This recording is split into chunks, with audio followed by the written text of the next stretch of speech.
يا أيها الذين آمنوا لا تلهكم أموالكم ولا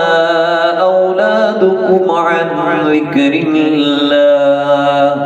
ومن يفعل ذلك فأولئك هم الخاسرون وأنفقوا مما رزقناكم من قبل أن يأتي أحدكم الموت فيقول رب لولا أخرتني إلى أجل قريب فأصدق وأكن من الصالحين ولن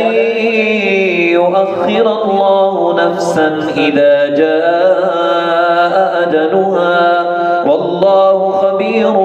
بما تعملون.